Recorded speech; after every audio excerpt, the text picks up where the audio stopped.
County Council, where we visited, feels like a lifetime ago now, but I think it was 2 weeks, confirmed, I mean, by their own admission, £2.8 million of fraud last year, the vast majority of which is actually inside the so-called mandatory statutory budgets, in which there are apparently no savings to be found. They've been paying taxpayer money for taxi companies submitting invoices for journeys that never happened, adult social care companies submitting invoices for care of people who had long since deceased, paying employees who had long since left. As Lee said, the snouts have been in the trough for far too long. Look, there are a lot of great people who do great work in the public sector, but there is no doubt there's a huge amount of waste. We're assembling an all-star team of brilliant people who are working for free. They're going to use cutting-edge tools and technology to do, frankly, an inhuman amount of work to get to the bottom of where there is waste and potentially corruption. So very excited to do that. And actually, I think, in terms of how important it is, given the enormous growth in public spending and the state of this country's finances, I actually think it's going to be one of the most important missions this country will embark on since World War II. So I'm really excited about that. I'm even more excited that Dr. David Bull is going to be the new chairman of the party. Look, this party is no longer a startup. I think it's gone to scale-up phase, to use perhaps a tech analogy. And look, the reality is what we need now in a chairman is someone who is an incredible communicator, someone who's loved universally across the party, loved by the volunteers, someone who's going to, I think, do a better job than me at energising volunteers on the front line. He's going to have more time to do it. I think you probably agree he's a more affable and charming man than I am. So look, I am hugely excited that Dr. David Bull is going to be taking up the role of chairman. I wholeheartedly congratulate him, and I know he's going to do an incredible job for us. Thank you very much, everyone.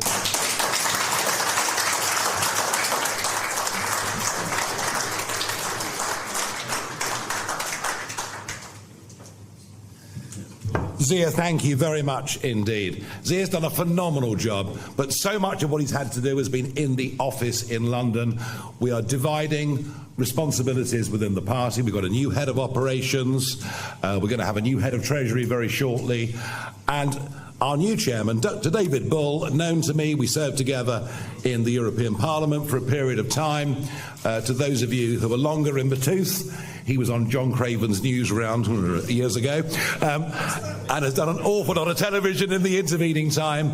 And he was hosting a programme on Talk Radio until about 5 minutes ago when he rang the boss. And David is a terrific communicator, and Zia was being very self-deprecatory there. But David's job is not to get involved with the admin, is not to get involved with the tech. It's to give leadership, and above all, to give leadership to that volunteer army out there of people, as Zia mentioned, of 450 branches, and they're going to be seeing an awful lot of Dr. David Bull over the course of the coming years, and he comes into this job with terrific verve, energy, enthusiasm, and it's going to be great fun. Dr. David Bull. You're going to photograph over here. Yes.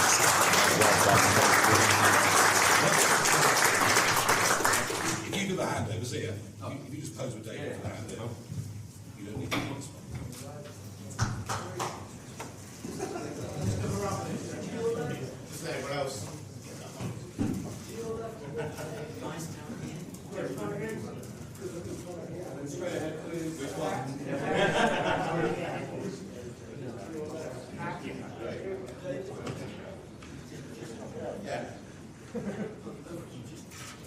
And straight ahead again, please. Guys, just come to my camera just for one more.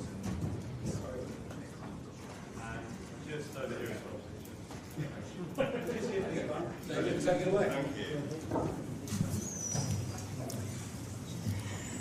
Well, very good morning to all the members, first of all, from Reform UK. I want to say a very good morning to all the supporters of Reform UK and, of course, ladies and gentlemen of the press. I am absolutely bowled over. I am thrilled. I am delighted to take up this position of chairman of Reform UK. It is the fastest growing political party this country has ever seen.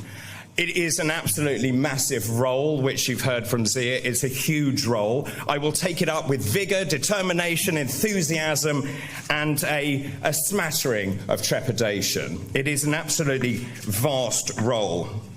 I'm also deeply honoured that Nigel has asked me to do this. We go back a very long way, as you heard. I'm absolutely thrilled that he's put his trust into me as we continue with the growth, the development and the professionalisation of the party.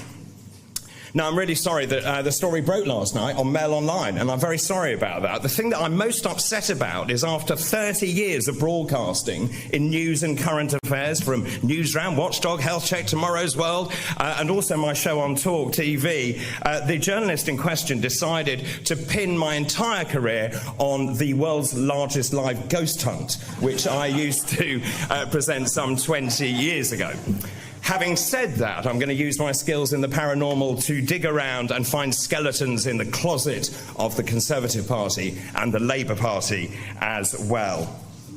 Now, as Nigel said, my role is very much going to be externally facing. I've spent a lot of time on the ground campaigning with Richard over the years, and the lifeblood of this party is the voluntary party. They are an extraordinary group of people. They go out regardless of the weather, they knock on doors, they put leaflets through the letterboxes, they set up market stalls, and they really are such an important, vital asset to this party. What I want to do is to go around the country to show some love to all of those people who believe that this country deserves better.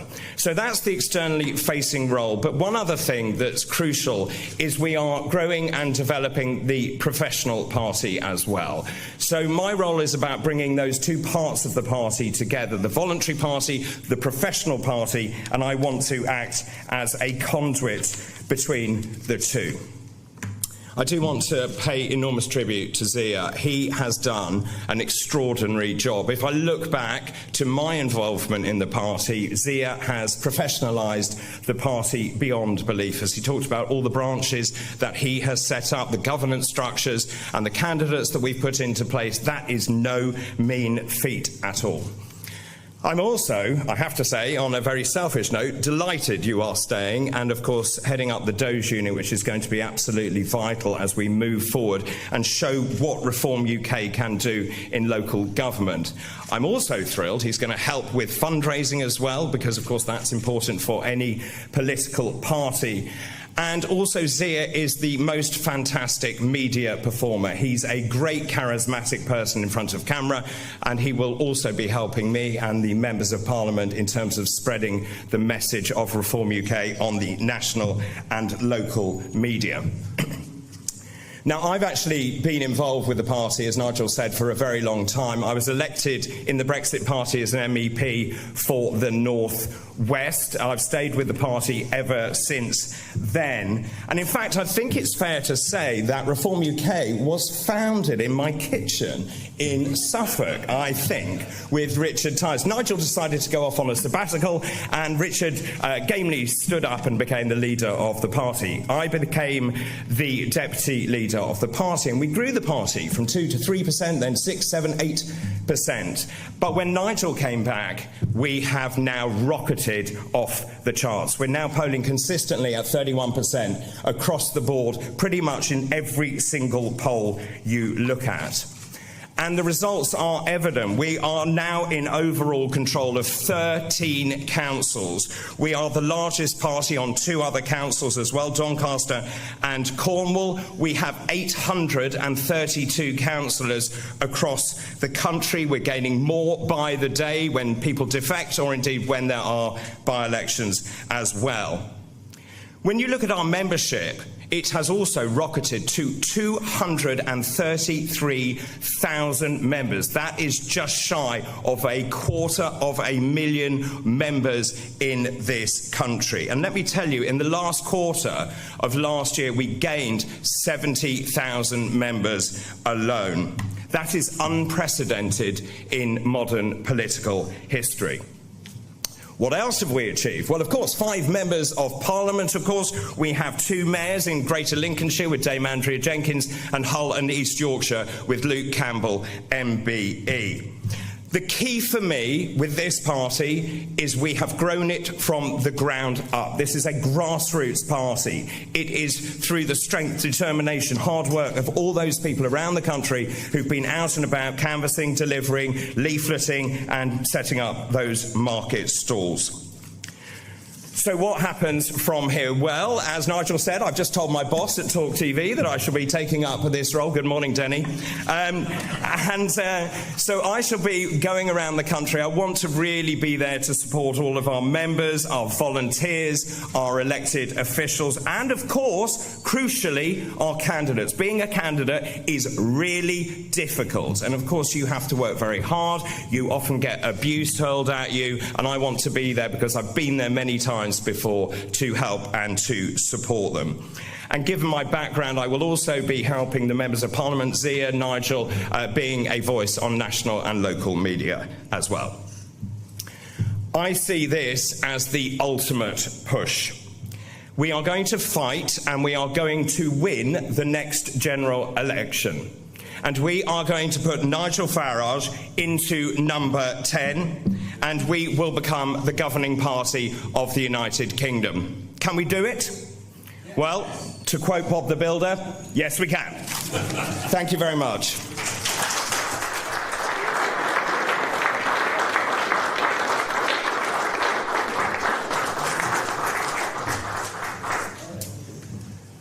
David, thank you very much. Could I have my press list back, please?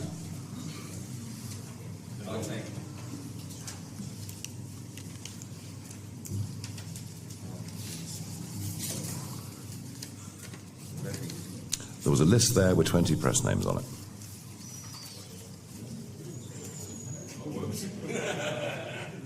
What a start.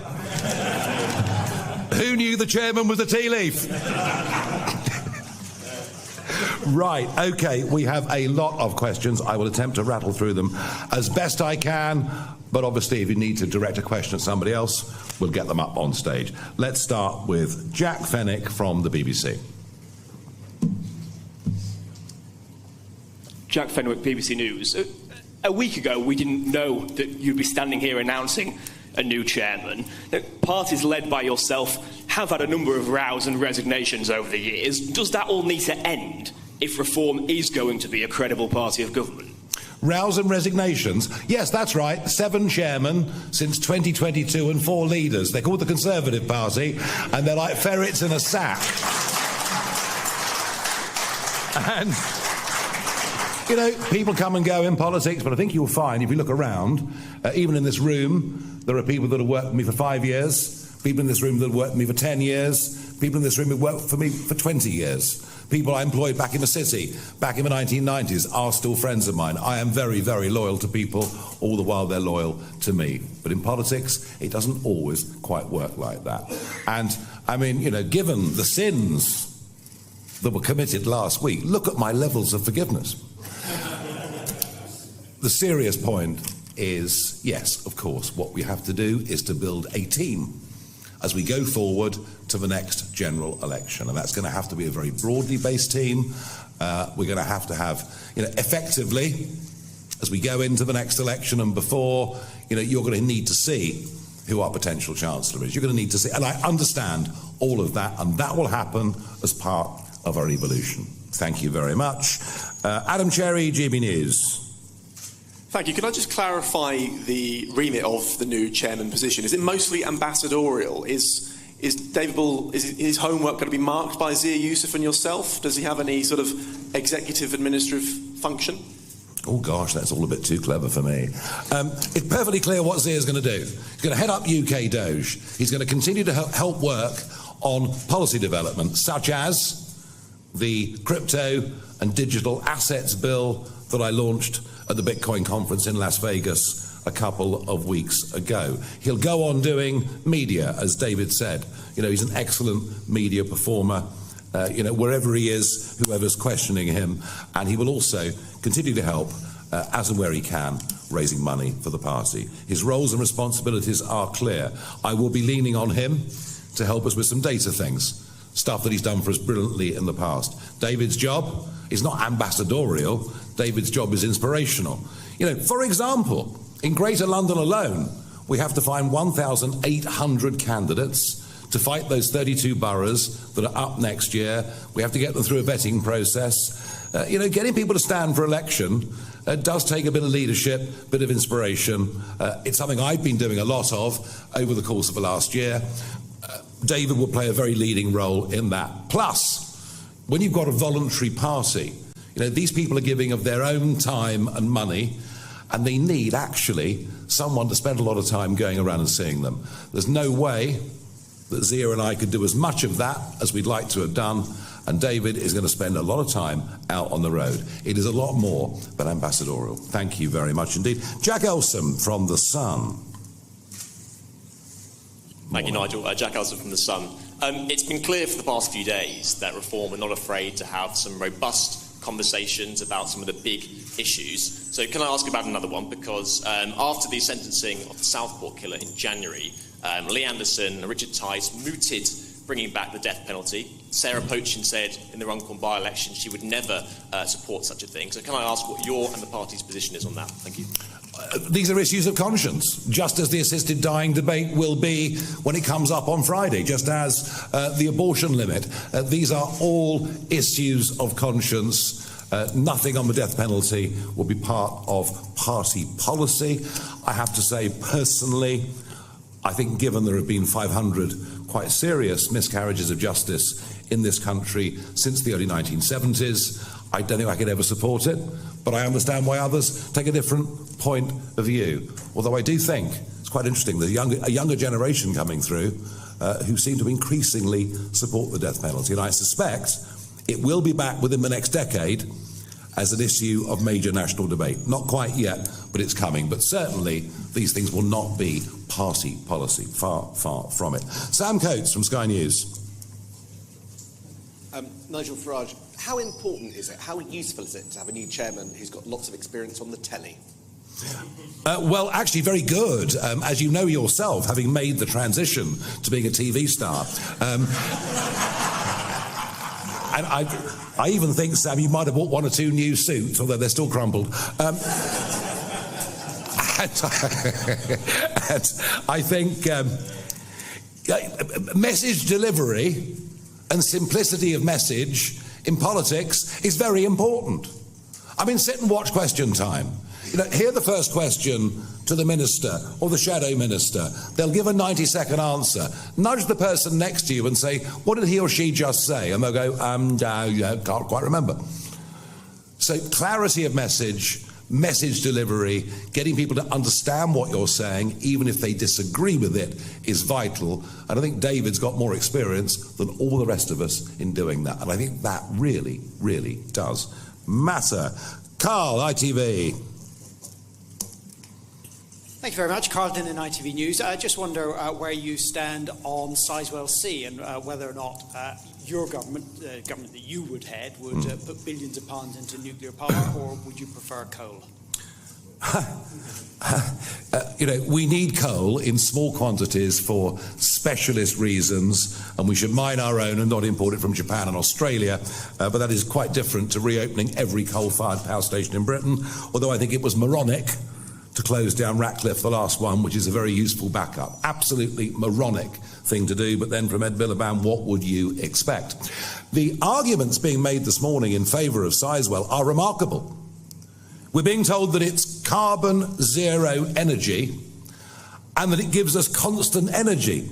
Yes. So how can the government on the one hand argue for that and on the other argue for a massive increase in intermittent renewables whose energy doesn't fit our national grid system? And it's very interesting that on May the 29th, we were once again a whisker away from the lights going out in this country.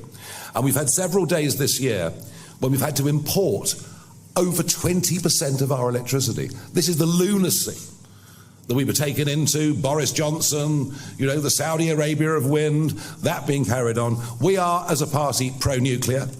We think ultimately, if you do want to reduce carbon emissions, it is the only way, frankly, to do it.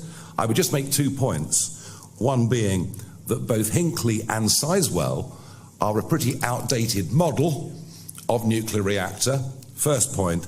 And the second point, it's remarkable how much nuclear energy costs in this country compared to other countries in the world who can do it at a half or maybe even a third of the price. I'll talk more about that over the course of the next week. Thank you very much indeed. Caitlin from PA. Thank you. Yesterday when you were speaking in Port Talbot, you said that Mr Yousaf's resignation plunged your party into a difficult place for a few hours. Do you have confidence that that is not going to happen this time? And if not, have you made any changes to ensure it doesn't? Yeah, we've locked him in a room. He can't do it again. Look, you know, I mean, have you ever made a mistake in your life?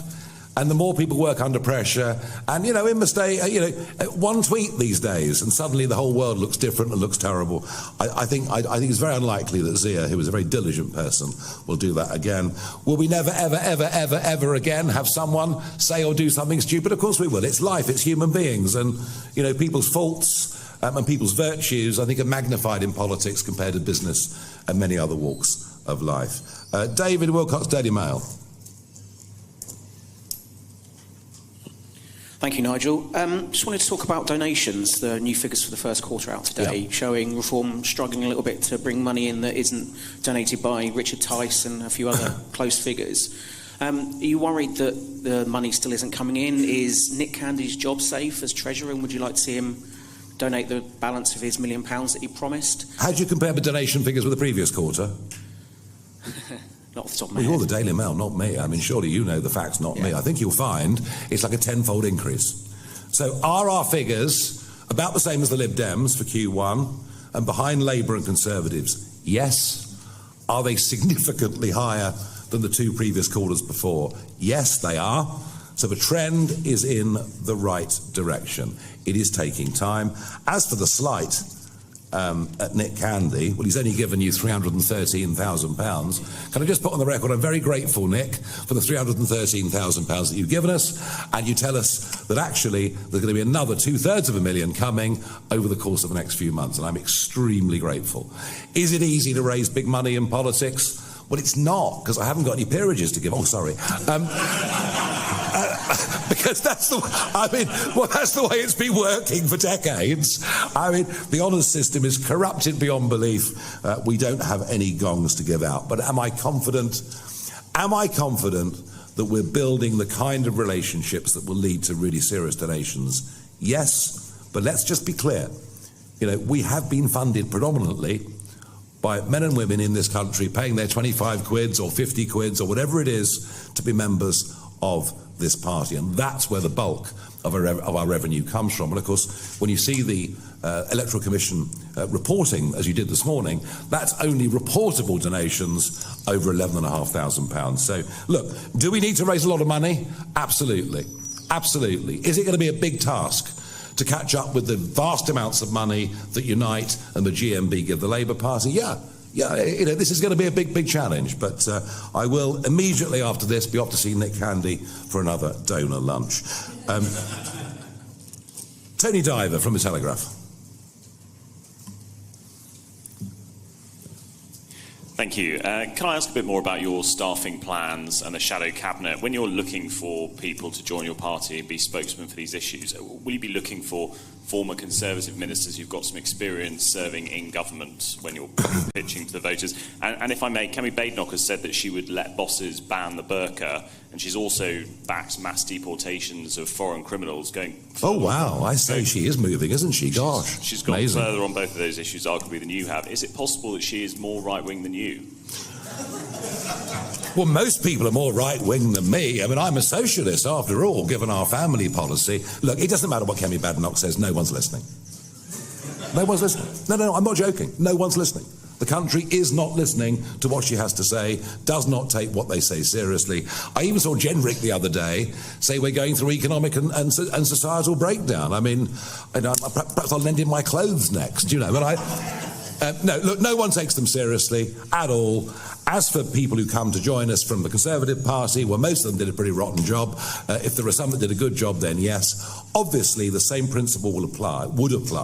We're being a bit hypothetical here, but the same principle would apply as applies in the local councils. We have lots and lots of newbies going into these county and unitary authorities, but we also have people that have been there before, without which it would be difficult. So yes, we will need some people who've got real experience of how government works and real experience of how perhaps it might be tricky at times to do battle with the civil service. So yeah, we want people who are experienced, but we want people who join us for the right and not the wrong reasons. James Hill, Spectator.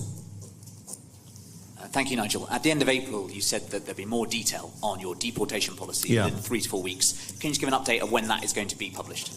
Yeah, we've looked and thought, Azir and I both have looked and talked about this at very great length. We've looked at draft paper after draft paper. Frankly, been completely overtaken by events. Completely overtaken. The first sentence I uttered today was, we are running fast to try and catch up. May the 1st, getting these new councils in place, working out new branch rules, etc. We've been completely overtaken by events. Is that a work in progress that will come sooner rather than later? It is. Is it a bit behind? Yes. Lucy White, Bloomberg. Hi, thanks, Nigel. Zia was very popular with some of your more business-minded supporters. Do you believe that David's going to have the same appeal, and might he be open to criticism that you're taking a more sort of Trumpian line given his TV experience? Well, I can't talk about David's appeal, obviously. I mean, that's up to it's all in the eye of the beholder, I suppose. I think the point is we're building a broad team. You know, we're broadening the leadership base and the management base of the organisation. There's no particular reason why business people would take umbrage at Dr. David Bull. Who knows? Having somebody inside that's been a hospital doctor might actually be a very useful thing when it comes to answering questions about the National Health Service and the deficiencies within it, without people screaming that we want to make people pay £150,000 for a hip operation, which appears to be what the Labour line machine is roughly saying at the moment. So, you know, it's going to be a broadly based team. We now have a qualified doctor as a senior member of our management team, and we have Sarah, who's been, as you know, a magistrate for 20 years, 12 years in the chair of that, and we are beginning to build out a much more broadly based party, and that will appeal, you know, individuals will appeal more to some sections than others. I'm not concerned about that. Will Hazel from the Eye. Thanks, Nigel. Zia Yusuf's departure and return highlighted differences of opinion within Reform on the specific issue of the burqa. On the broader issue of Islam's place in 21st century Britain, do you think Islam presents any sort of threat to British culture, the British way of life? I think if it highlighted anything, it highlighted what are the priorities.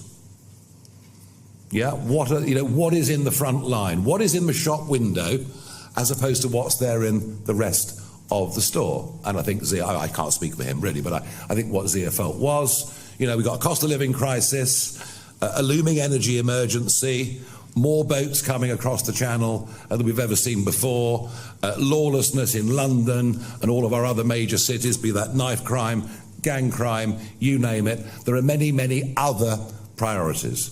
Okay, is the issue around the burqa, or more broadly, actually, face coverings? I mean, should that mob that greeted me in Aberdeen last week with their Antifa flags be allowed to wear face masks and say openly insightful things about my future health or immediate future health and security? Should they be allowed to do that with their faces covered? So there is a much bigger, broader debate about this. Do I think, in cultural terms, the burqa fits in with the British way of life? Not really, no. Let's go to Theo Usherwood, Times Radio. Theo Usherwood, Times Radio. Can I just ask you, Nigel, does this change at the top of Reform's leadership belie the fact that the reform is at risk of being too broad, that actually you need, with Dr. David Bull, to appeal to the base of the party, and that you can't afford to ignore the base of the party? Well, I think, we've built the base of the party incredibly rapidly, much more quickly than I ever thought possible. And if I'm being honest about it, I don't think we've been able to service it properly. We just, we've been a classic startup. A startup company that's got a good idea, the idea starts to take hold, and, you can see the main representatives of the party sitting on the front row, and they all do their best. We just haven't had enough people to get out, and actually what these branches, what these potential candidates want, they actually want to sit in rooms like this and debate issues and ask questions. And goodness knows, I spent the whole of January and February travelling around doing county events and regional events, but it just isn't enough. I constantly get asked, well, why haven't you been in Wales for 3 months? Or why haven't you been in Scotland for a year? Or almost like we can't win. Well, luckily now, David Bull is prepared to work 100 hours a week. I didn't tell him that bit yet, but he will be going out around the country, and that engagement. The people that have joined us, Theo, are wildly enthusiastic, and they want to show that, and they want to share that enthusiasm. But we also need to help direct them as to how best they can use it. So I do think there was a bit of a gap. There are many other gaps too. It's a classic startup, as I say. It outgrows its own size very, very quickly. I've got Ava from Joe. Hi, Nigel. Zia will be heading up the Doge unit with Aaron Banks, who has previously offshored some of his businesses and not paid the corporation tax that other businesses are expected to pay. I was wondering, with your bold spending plans that you've got, if you are to get into government, will you be encouraging your members to onshore their businesses so that there is more corporation tax in the Exchequer? Sadly, there'll be less corporation tax in the Exchequer as people are offshoring as we speak. There'll be several dozen people today that leave London and probably will never come back. And this catastrophic series of tax policies, of anti-entrepreneurial policies, launched by the great Jeremy Hunt, now being accelerated by Labour, people are going overseas. As for Aaron, well, Aaron has businesses overseas, has paid vast amounts of tax in the United Kingdom, happens to be employing quite a few people all around the world. It is allowed. But he has paid an awful lot of UK tax. But I wonder how many Aaron Bankses will be here in 5 years' time. Virtually everybody I know that has been successful in business is considering leaving this country. The last official figures were that 10,800 of the wealthy left Britain. The next set of figures, I don't know what they're going to be. 20,000, 25,000.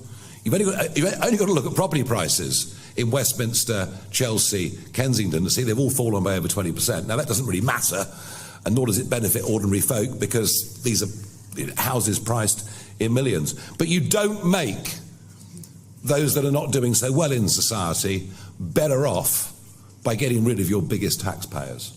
And given that the top 1% of taxpayers now pay 30% of all tax revenues, we've got a very, very, very major problem coming. We really have. Stefan from Politico. Thank you, Nigel. In the last week, Elon Musk has spectacularly blown himself up in the US. He's very unpopular in the UK, all polling shows. Considering that, is it wise to have Zia Yusuf's new unit still called UK Doge, or is a rebrand required? Okay, no, good question. I, of course, can proudly boast that I was the first person politically that Elon fell out with in spectacular style. So I set the trend, all of which goes to prove I couldn't be bullied by the world's richest man, and I am my own person, for right or wrong. We thought hard about this. We thought about, well, we did have a name, didn't we? There was a UK name that we thought we'd use, and then what polling showed us is one of the things that's wildly popular in the UK, that's happening in America, is the concept of Doge, and that Doge had seeped into public consciousness, and that to attempt to rebrand that would be a hell of a difficult effort. So that's why we've stuck with it. And yeah, Doge is Doge, and Elon is, well, he's Elon really, isn't he?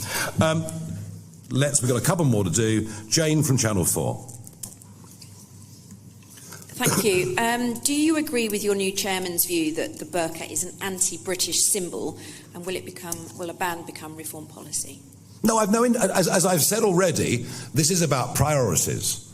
I don't like to see the burqa. I think he's probably right. It probably is anti-British in the sense that, if these women are being, maybe they're volunteering to do it. I don't know. But if they're being forced to cover up, that is not a good and positive thing. But is it absolutely front line and centre of what we're going to campaign for, not given the other major crises we face? I've got three more. Peter Walker from The Guardian.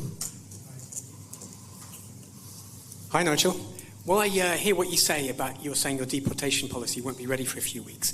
On the radio yesterday, Zia was saying that the ultimate aim will be to deport around 1.2 million undocumented people. Obviously people quibble over the figures, and the report that came up with the 1.2 million is, that's the top end of the range. But there'll still be a lot of people. Could you give a sense of how logistically that would take place? Would the police be expected to do it, or would there be a kind of new immigration enforcement unit? And of those people, around a couple of 100,000 people are children, many of whom were born here, lived here their entire lives. Would you be deporting those as well? As President Trump is discovering in Los Angeles, this is not an easy thing to do. All right? Which is why I've always been, whilst it has to happen, I've always been cautious about delving into specifics on it.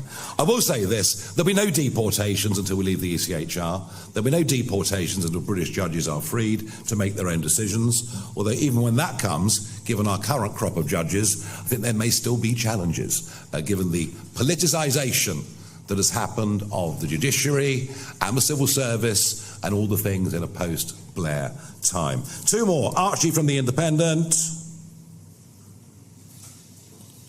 Hi, Nigel. One of your MPs, James, who's here as well, tweeted yesterday about small boats, asking if anybody with a camera and a pair of scissors fancies a trip to Calais for some dinghy popping. Do you think that's funny? Do you think it's sort of an acceptable way for an MP to talk about the sort of crisis of people crossing the Channel generally, and would you sort of advise against it, or do you support it?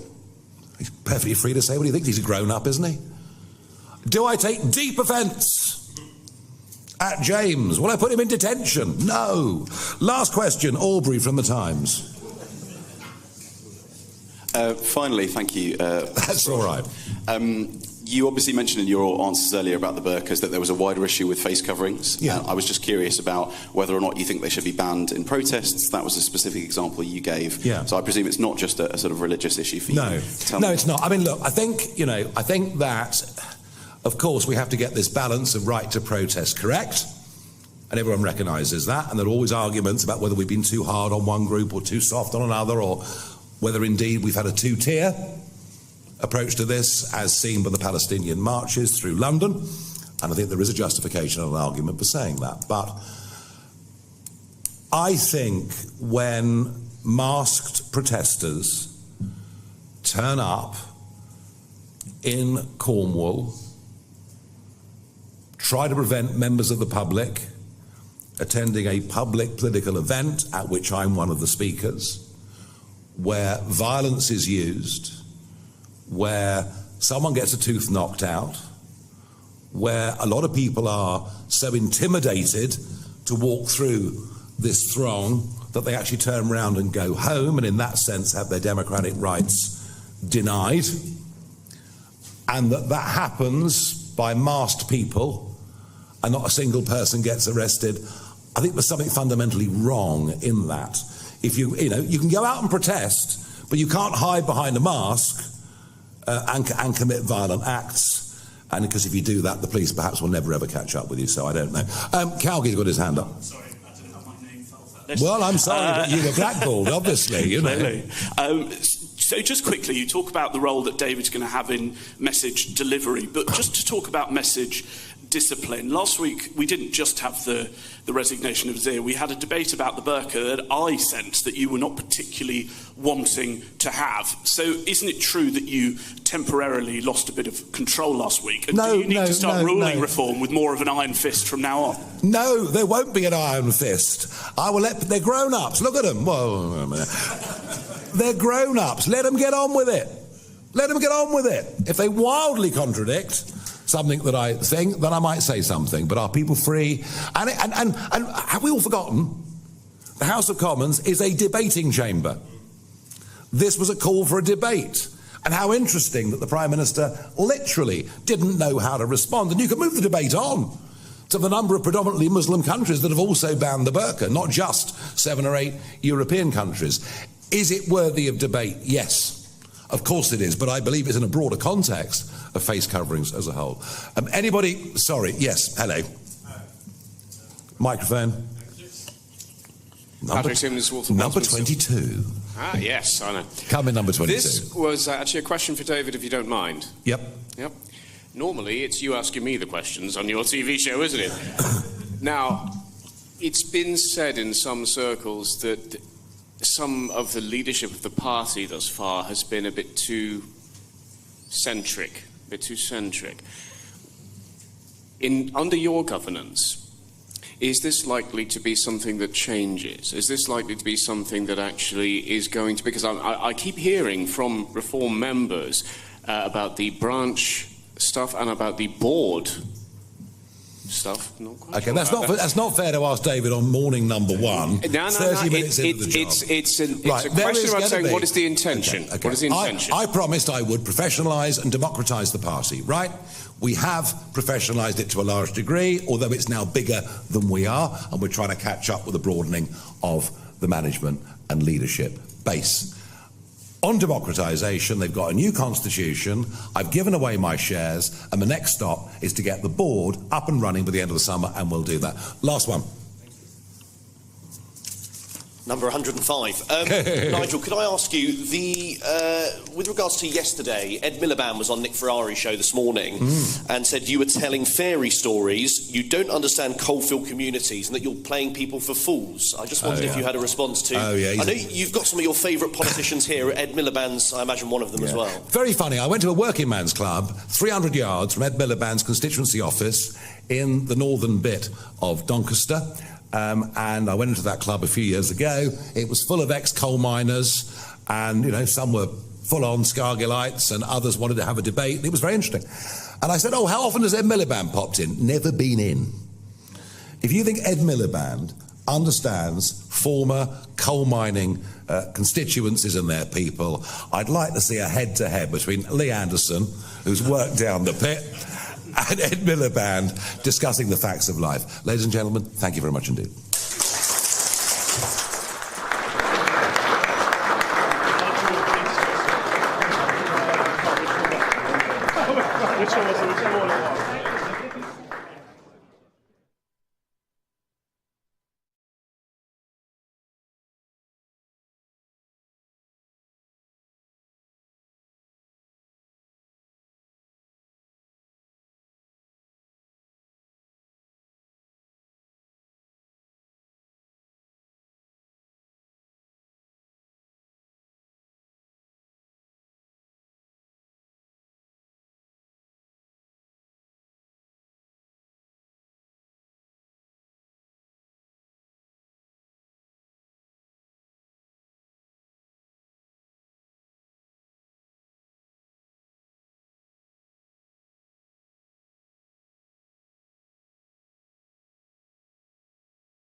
We have come from India with a delegation of 7 members of parliament and 1 ambassador. And we, in the 7 members, represent 5 political parties, 7 different states. Our example. There you are. 7 different states, 3 different religions. It's a diversity of India. But we are united in the message we bring, and that's what I'll be talking to you about in a minute. Our new ambassador has just presented his soft credentials this morning. May I briefly present my colleague, Mr. Bhuvaneshwar Kalita is a senior member of parliament from Assam in the northeast of India. Mr. Sarfaraz Ahmed is from Jharkhand in the east as well. Taranjit Sandhu is our former ambassador in Washington till last year. On the left is Ambassador Dinesh Bhatia. Then we have Tejasvi Surya, who is a member of parliament from Bangalore. To his left, Shashank Mani Tripathi, who is a member of parliament from a state that has more people than Brazil does. UP, Uttar Pradesh.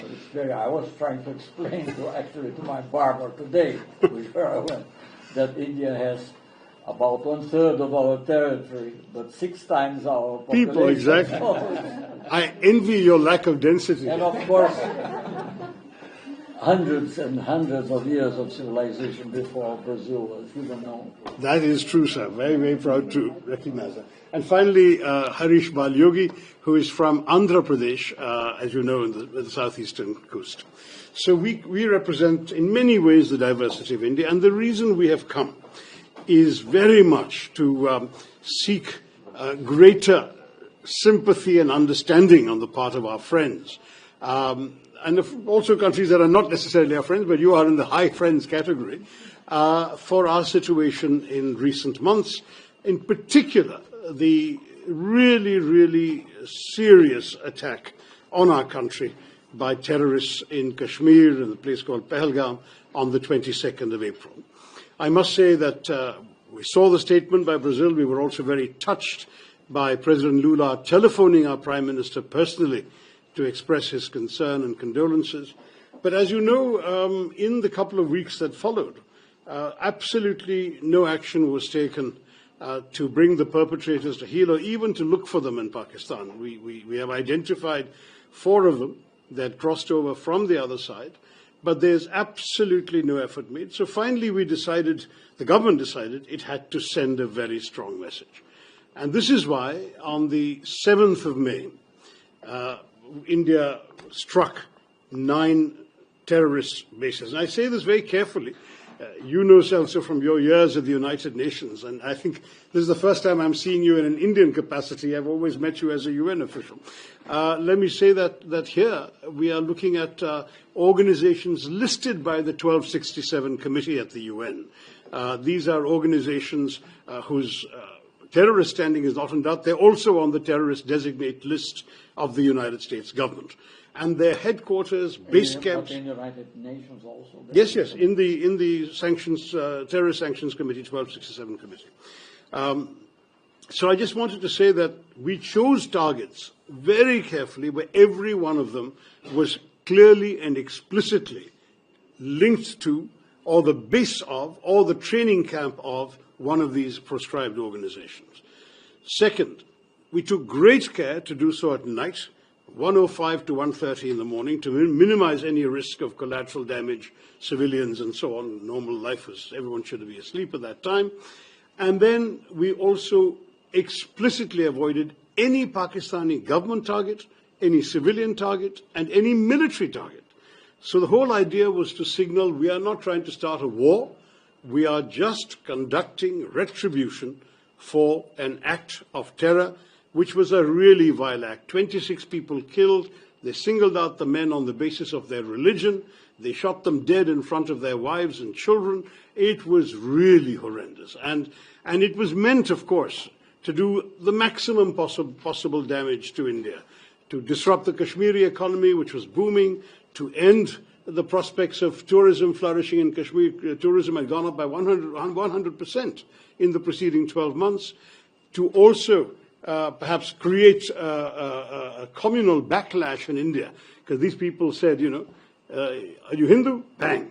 Can you recite the first verse of the Quran? Then we'd spare you. And in fact, they spared one man because he could recite. And this was clearly intended to send the message, it is our religion that is killing you. And so the hope was that there would be a backlash back in India. And the Indian people, thank God, had the maturity to stay united. No, absolutely. Nothing like that. There were heightened tensions for maybe 24 hours, some minor incidents in university campuses and so on, but thereafter the whole country rallied behind. And in fact, once the operation started, you would be so impressed to see the strength of opinion of all sections. And in fact, I'm proud to say that every one of our parliamentary delegations going around the world has this diversity of religion I mentioned. Mr. Sarfraz Ahmed is from the Muslim community, is strongly, solidly with us. We've had others leading voices from the Muslim community. And of course, the Kashmiri people, the Kashmiri chief minister, who was elected in an election with a 64% turnout quite recently. He has been really exemplary in speaking up for India and against this hateful terrorism. But you see, Celso, you understand these phenomena so well. I don't want to preach to somebody as knowledgeable as you are. But this is a particularly troubling matter because it is about the use of terrorism as an instrument of state policy. You know, when we struck those terror bases on the 7th, as I said, every one of those bases identified linked to terror. Next morning, there is a funeral at one of his sites, conducted by a person who's also named in the committee, Hafiz Abdul Rauf, who's an elite figure named in the United Nations Sanctions Committee. He is conducting the funeral, and look who's attending. Uniformed officers of the police and military of Pakistan. These are all military officers, and there are a couple of police people, senior officials. This is what is going on in Pakistan. This organization, the LET, has created this front called the Resistance Front, so-called. We have been reporting about the Resistance Front to the UN Sanctions Committee time after time. 3 times we've already given details. They claimed credit for the terrorist killings. The next day they repeated that claim. And then when people realized the gravity of it, their handlers in Pakistan got them to delete the claim. But the claim is on record for a full 24 hours. And what is deeply disquieting is when India encouraged our friends on the Security Council to mention the Resistance Front in the press statement that the Security Council issued, the Pakistan government, I'm sorry to say with the support of your friends in China, took out the name. So there is not even a reference to the organization. Yes, yes, of course, and we are also your friends. But we are not on the council. These guys are, and neither are you these days, which is our loss. We have to change that situation, sir. Both of us should be on the council together on a more durable basis. But to come back to the story, so we conducted this. The Pakistanis were told very clearly, and the world was told, this is a retribution, not the beginning of a war. If you leave this alone, we will leave you alone. Pakistan instead chose to react with disproportionate artillery shelling on civilian areas. They killed 19 civilians in one district alone, on Punch in Kashmir. The Pakistani Army, this time official Pakistani army attacked us. They killed 19 civilians. They hit a Sikh temple, a Gurudwara. They hit a convent, the convent of the Carmelites of Mother Mary. They killed civilians in homes. They killed traffic on the streets. It was absolutely shocking. At that point, we also retaliated. There was no declaration of war, but we hit them back very hard. The day after that, they sent drones and missiles. Over 400 drones came across our border, and they fired missiles. I'm proud to say our air defenses proved equal to the task. We, in turn, on the night of the 9th, 10th of May, hit 11 Pakistani military targets. These were airfields of the Pakistani Air Force. It was when, more or less. Well, we to keep the calendar, this is more or less. So the whole thing is 88 hours. The entire conflict was 88 hours. Because once we hit these airfields, and there are satellite pictures, not just from us, but commercially available satellite pictures, showing craters in the main airfields of the Pakistan Air Force, after that they asked for peace. They said, let's stop firing. There was a call. You see, the hotline between the two directors general of military operations is always open. So their director general called ours on the morning of the 10th of May, afternoon at 3:30, a formal call was arranged. They proposed cessation of firing at 5 p.m. We agreed instantly. And I stress this agreed instantly point because our line had throughout been, we don't want a war. Our line had throughout been that we, as India, are focused on our growth and development. We have no wish to do anything but promote the prosperity and well-being of our people. We do not want to be distracted by conflict and terrorism and war. But you cannot think that people can walk across your border and kill us and go away with impunity. So the message was, if they do that, there will be reprisals. There will be a price to pay. But thereafter, we are not interested in a conflict against the whole Pakistani nation and people with whom we have no quarrel. Now, what happened as soon as this was proposed was that we stopped, and though for a couple of hours there were some people on the other side who violated the agreement, it subsided very quickly, and now we have 3 weeks of pretty much calm on the border. So the story is to that degree, for the moment, over. It's a story of an 88-hour conflict. But the larger lessons are what I wanted to talk to you about, and through you, I hope you will share our Prime Minister's concerns with President Lula, because the truth is that we really need understanding from our friends here. This is not some random incident. This is very, very seriously part of an organized effort by elements within Pakistan to systematically undermine the Indian state. It has begun at the end of the Soviet withdrawal from Afghanistan, when you had a whole bunch of mujahideen trained and ready to be unleashed somewhere with no place to go because the Soviets had left, so they turned them towards India and Kashmir. And from 1989 onwards, we have suffered repeated attacks. You yourself were in the UN when some of them happened. You were also very much aware, I know, both as Foreign Minister and as Defense Minister, of incidents including the Mumbai attack in 2008, when 170 people were killed. 2008. But it was 170 people killed, and India chose not to do this, but to take the peaceful route, because the evidence was all available. Dossiers were compiled. One of the terrorists was captured alive. His home address in Pakistan was known. Everything was identified. Western intelligence agencies, not just ours, had recorded the chilling voice of that killer in Pakistan, the handler, giving minute-by-minute instructions to the terrorists to shoot and kill each of their victims. While the killing was going on, the operation was being directed from Pakistan. All this evidence was collected.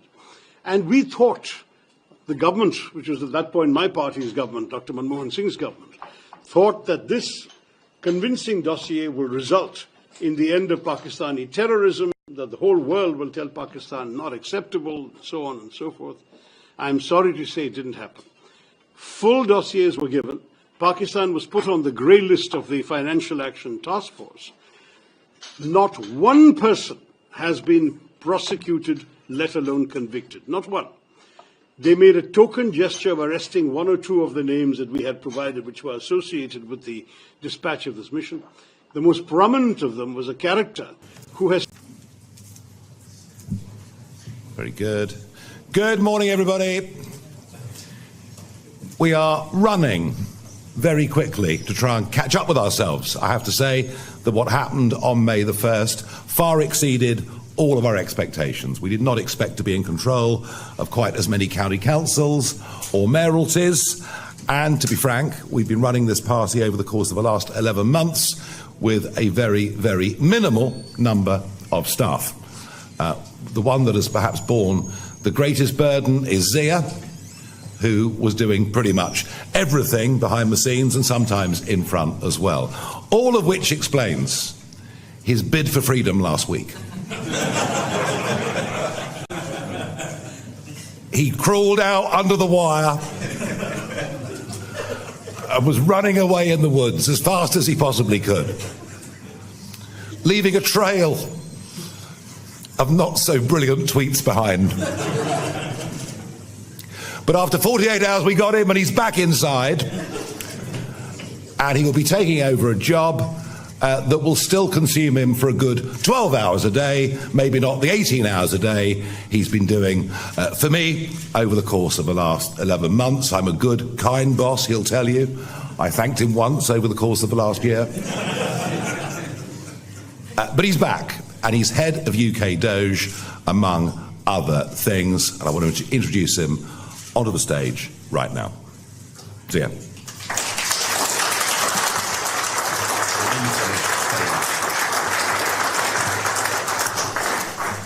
Good morning, everybody. So sorry to put you all through that. I did realise the only way I was going to get a couple of days off was to resign and then come back. Look, I came into politics out of a sense of duty. I was over the moon and ecstatic when Nigel said he was returning to frontline politics to take over as leader of Reform UK. I said I wanted to do everything in my power to make him Prime Minister and to get a Reform government in. My commitment to that is redoubled. One of the things that happened actually as after I'd sent those ill-advised tweets, which I regret, was I was inundated with many messages, heartfelt messages, From people, frankly, in my day-to-day job, I just didn't hear from that often because my information diet was just far too focused. And what I realized was just how important the reform movement was to people. It is not just a political party. The words like heartfelt, people, there was a gentleman who was in palliative care who said that this movement represented what he viewed as really the last chance for this great country. Very good. Good morning, everybody. We are running very quickly to try and catch up with ourselves. I have to say that what happened on May the 1st far exceeded all of our expectations. We did not expect to be in control of quite as many county councils or mayoralties. And to be frank, we've been running this party over the course of the last 11 months with a very, very minimal number of staff. The one that has perhaps borne the greatest burden is Zia, who was doing pretty much everything behind the scenes and sometimes in front as well. All of which explains his bid for freedom last week. He crawled out under the wire and was running away in the woods as fast as he possibly could, leaving a trail of not so brilliant tweets behind. But after 48 hours we got him and he's back inside, and he will be taking over a job that will still consume him for a good 12 hours a day, maybe not the 18 hours a day he's been doing for me over the course of the last 11 months. I'm a good, kind boss, he'll tell you. I thanked him once over the course of the last year. But he's back, and he's head of UK Doge, among other things, and I want to introduce him onto the stage right now. Zia.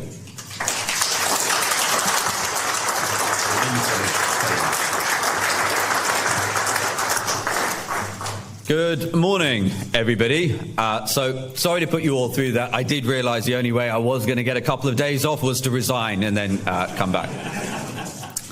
Look, I came into politics out of a sense of duty. I was over the moon and ecstatic when Nigel said he was returning to frontline politics to take over as leader of Reform UK. I said I wanted to do everything in my power to make him Prime Minister and to get a reform government in. My commitment to that is redoubled.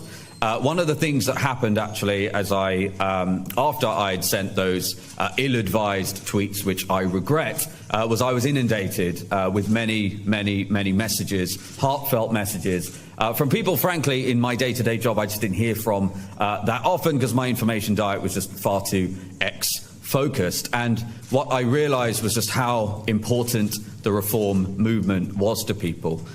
It is not just a political party. The words like heartfelt, people, there was a gentleman who was in palliative care who said that this movement represented what he viewed as really the last chance for this great country to turn itself around. So I realised how critical Reform UK was to so many millions of people.